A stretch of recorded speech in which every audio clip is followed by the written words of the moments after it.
हर हर महादेव। जय भोलेनाथ। या देवी सर्वभूतेषु मां सौभाग्य रूपेण संस्था नमस्तस्यै नमस्तस्यै नमस्तस्यै नमो नमः। आप सभी को करवा चौथ की हार्दिक शुभकामनाएं। भगवान शिव और माता पार्वती की कृपा से आपका सौभाग्य अखंड रहे और पति पत्नी हमेशा सुखी और संपन्न रहे। इसी मंगल कामना के साथ आज की वीडियो का प्रारंभ करते हैं। सुहागिन महिलाएं इस व्रत को धारण करती हैं अखंड सौभाग्य के लिए। पति पत्नी के बीच में रिश्ते मधुर हों, दाम्पत्य जीवन सुखमय हो, इस कामना से करवा चौथ का व्रत रखा जाता है और इस व्रत को कुंवारी कन्याएं भी धारण करती हैं अपने लिए सुंदर और योग्य जीवन साथी की कामना से। और आज की वीडियो में मैं आपसे शेयर करने वाली हूँ करवा चौथ व्रत की पूजा विधि। आसानी से किस प्रकार से आप करवा चौथ व्रत की पूजा कर सकते हैं। और जैसे कि अगर आप अकेले ही पूजा करते हैं तो फिर अकेले ही पूजा कर रहे हैं तो ज़्यादातर अकेले ही लोग पूजा करते हैं, तो करवा किस प्रकार से फेरें, चंद्रमा को अर्घ किस प्रकार से दें और पति का पूजन किस प्रकार से करें। तो करवा चौथ व्रत की संपूर्ण पूजन विधि, मंत्र और कुछ विशेष उपाय आज की वीडियो में मैं आपसे शेयर करने वाली हूँ। वीडियो बहुत ही महत्वपूर्ण है, पूरा जरूर देखिए। अच्छी लगे तो लाइक जरूर कीजिए। आपके लाइक्स और कमेंट्स मेरे लिए बहुत ही महत्वपूर्ण होते हैं। यही एकमात्र जरिया होता है जिनसे मुझे पता चलता है कि आपको ये वीडियो अच्छी लगती है और आपके लिए उपयोगी है। अगर आपके लिए उपयोगी है तो अपने फ्रेंड्स और फैमिली में ज़रूर शेयर कीजिए।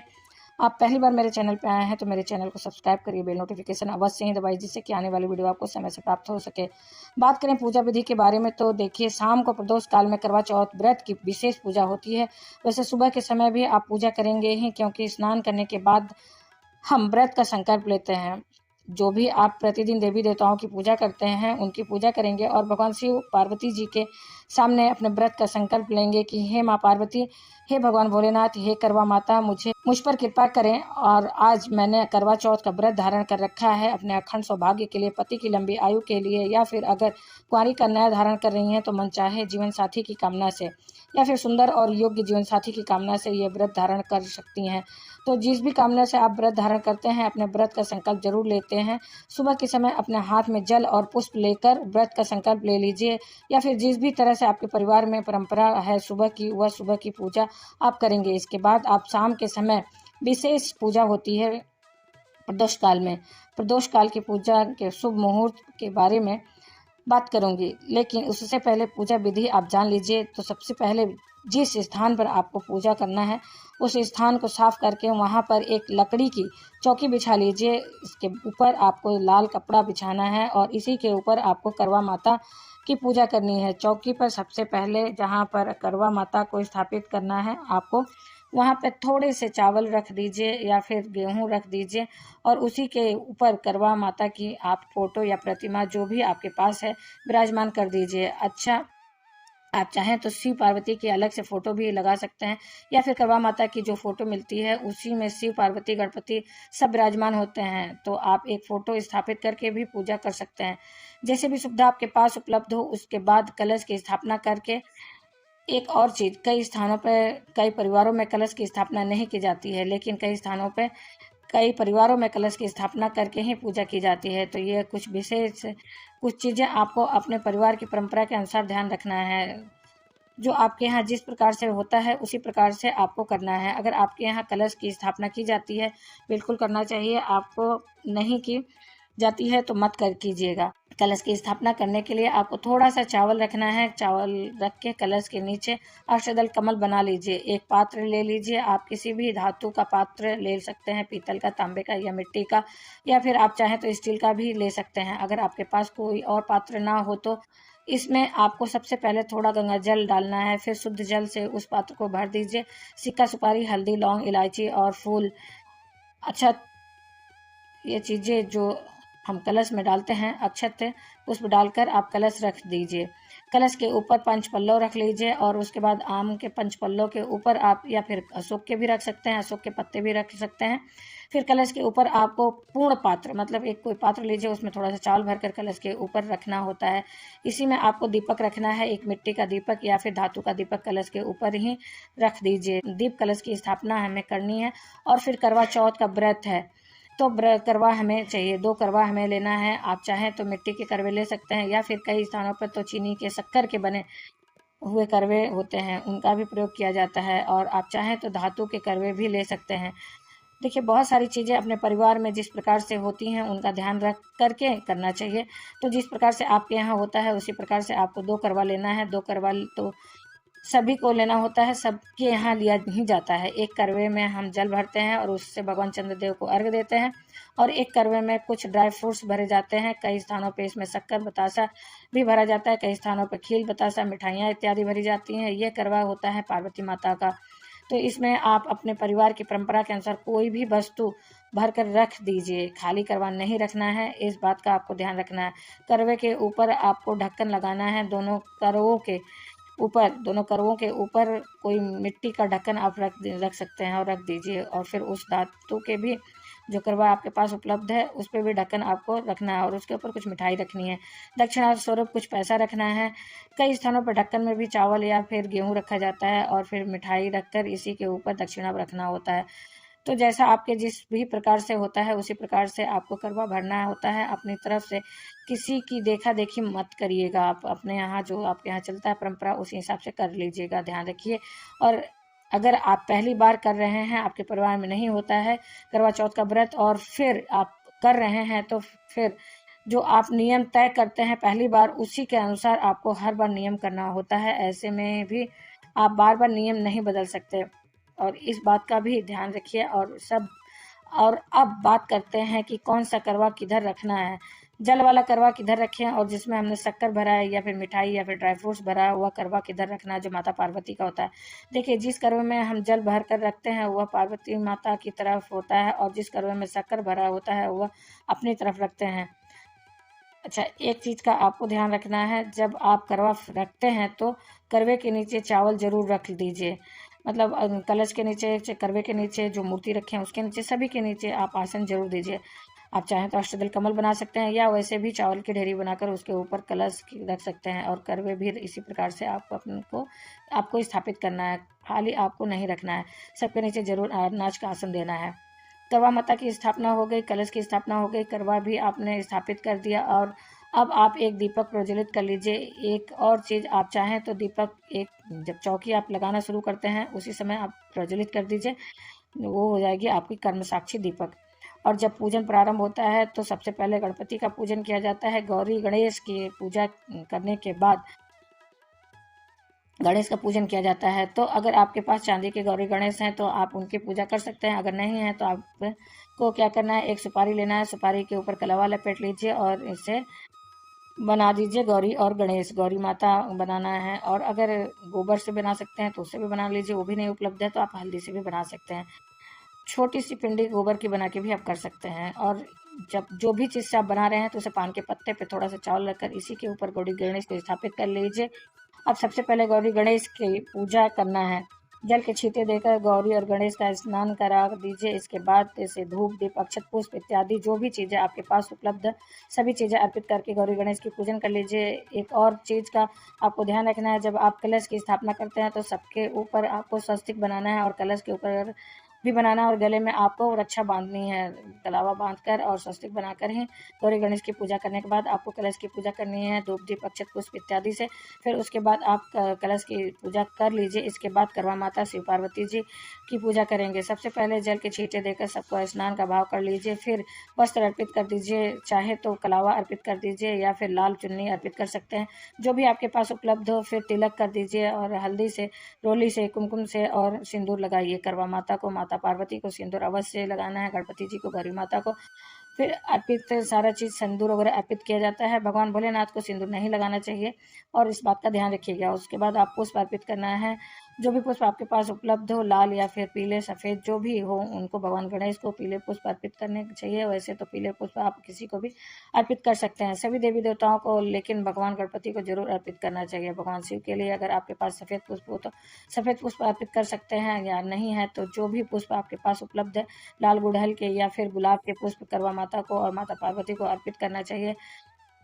सभी देवी देवताओं को आपके चौके पे जो भी विराजित हैं, चाहे वह कलश देवता हो या फिर आपकी करवा और आपके स्थापित कर रखी है करवा के स्वरूप में, और जो भी आपने पात्र स्थापित कर रखे हैं उसमें भी आपको तिलक करना है, धूप दीप पुष्प इत्यादि आपको दिखाना है। और जो आपने फोटो रखी है करवा माता की या फिर शिव पार्वती की, उनको भी आपको धूप दीप अक्षत पुष्प से पूजन करना है। इसके बाद सुहाग की सामग्री आपको अर्पित करनी है, जो भी आपके पास उपलब्ध हो।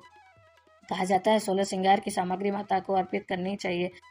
तो अगर आपके पास 16 श्रृंगार की सामग्री उपलब्ध है तो माता को अर्पित कीजिए। अगर इतनी सारी सामग्री नहीं है तो आप आपके पास उपलब्ध जो भी है, सिंदूर बिंदी चूड़ियाँ मेहंदी जो भी आपके पास उपलब्ध है, यथाशक्ति माँ को अर्पित कीजिए। और जैसे कि कुंवारी कन्याएं अगर व्रत धारण कर रही हैं तो उन्हें कौन सी सुहाग की सामग्री अर्पित करनी चाहिए। कुंवारी कन्याएं सिंदूर नहीं चढ़ा सकती, बिछुआ नहीं चढ़ा सकती, और बाकी सारी चीज़ें आप चढ़ा सकते हैं।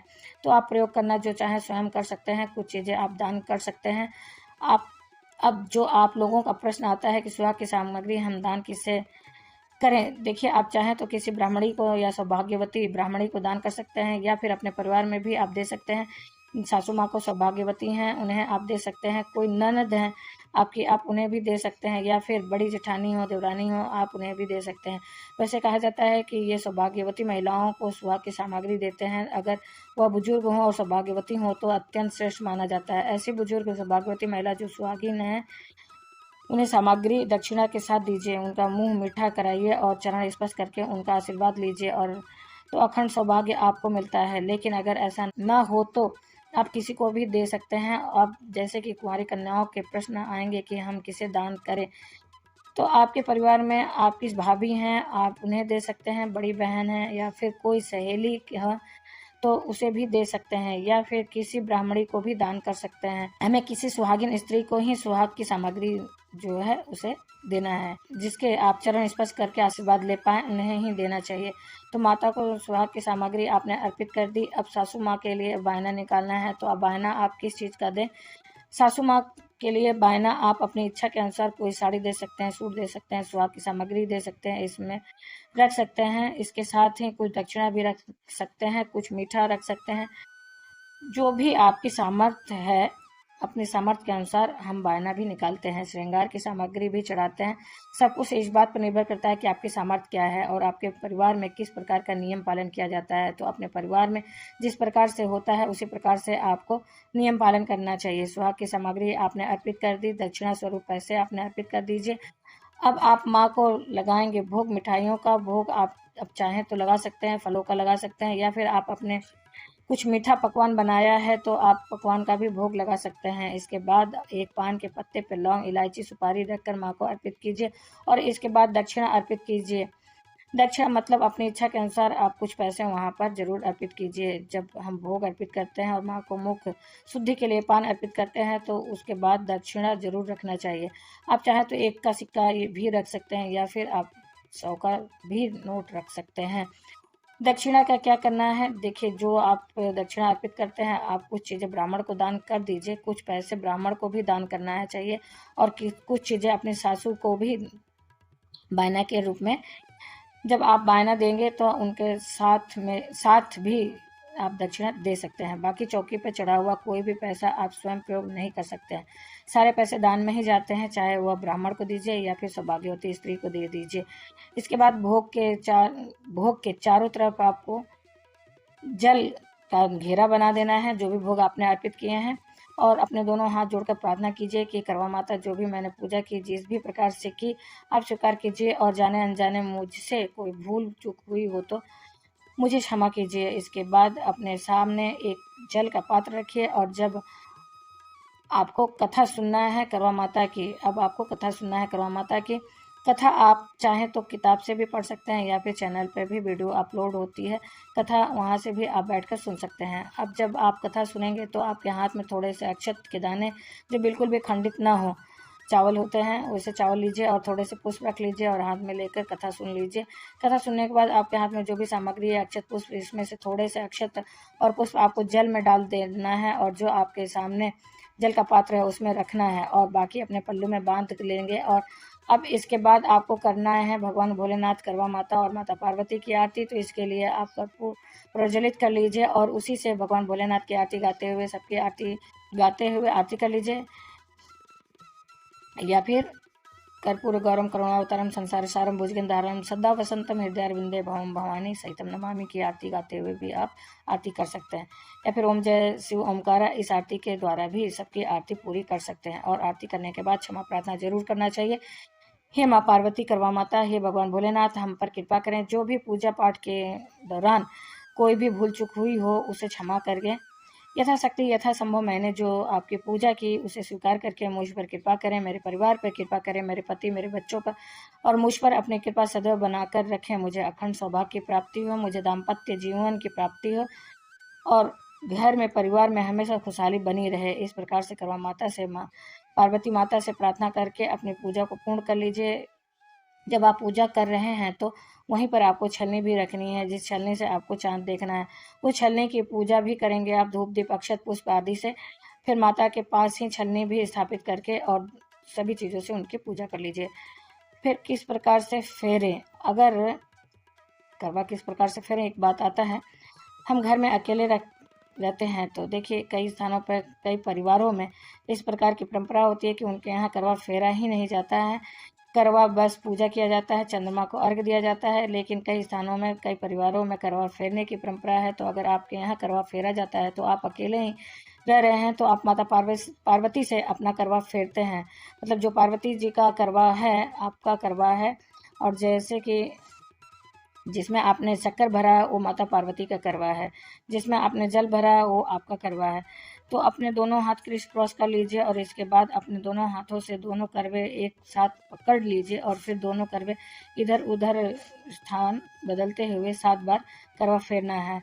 मतलब माता पार्वती का करवा फिर कर आपकी तरफ आ जाएगा और आपका करवा फिर कर माता पार्वती की तरफ चला जाएगा। इस प्रकार से 7 बार आपको करवा फेरना है और इसी प्रकार से आप करवा फेर सकते हैं। 7 बार करवा फेरना है, इस बात का आपको ध्यान रखना है। इसके बाद बात करें करवे क्या क्या करना है। जिस पात्र में आपने करवे में आपने शक्कर भरा है या ड्राई फ्रूट्स भरा है या फिर मिठाई भरी है वो सासू माँ को दे देंगे, या फिर जो भी सुहागिन स्त्री को बायना देंगे उसके साथ आप दे देंगे ये करवा। और जो बायना की सामग्री है वो आप किसी बुजुर्ग सुहागिन महिला को दे सकते हैं, किसी ब्राह्मणी को दे सकते हैं, मंदिर में पुजारी की पत्नी को भी दे सकते हैं, या फिर आपके पड़ोस में कोई बुजुर्ग महिला हो जिनका आप सम्मान करते हो, या फिर अपने सास माँ को भी दे सकते हैं। दूसरे करवे में जिसमें आपने जल भरा है उससे आप चंद्रमा को अर्घ देंगे और चंद्रमा की पूजा के लिए जो भी आपने मीठी सामग्री करवे के ऊपर रखी है उसे भी चंद्रमा की पूजा में ही प्रयोग किया जाएगा। चंद्रमा को भोग लगाएंगे, धूप दीप अर्पित करके चंद्रमा की पूजा करेंगे। तो चंद्रोदय का समय क्या होगा, चंद्रमा की पूजा किस प्रकार से आपको करनी है, अर्घ किस प्रकार से देना है, पति की पूजा किस प्रकार से करनी है, यह जानकारी आपको आने वाली वीडियो में मिलेगी। ये वीडियो पहले ही बहुत लंबी हो गई है, सारी जानकारी इसमें नहीं मिल सकती है। उम्मीद करती हूँ कि ये वीडियो आपके लिए उपयोगी होगी। इसके अलावा आप कोई भी प्रश्न है तो कमेंट बॉक्स में ज़रूर लिख दीजिए, और अगर आपको आज की वीडियो अच्छी लगी हो तो लाइक तो ज़रूर ही कीजिए, और पहली बार आप मेरे चैनल पर आए तो मेरे चैनल को सब्सक्राइब करिए, बेल नोटिफिकेशन अवश्य दबाइए जिससे कि आने वाली वीडियो आपको समय से प्राप्त हो सके। कोई भी प्रश्न या सुझाव कमेंट बॉक्स में लिख सकते हैं। फिर मिलते हैं दोस्तों एक नई जानकारी के साथ नई वीडियो में। तब तक के लिए जय माता की, हर हर महादेव। धन्यवाद दोस्तों।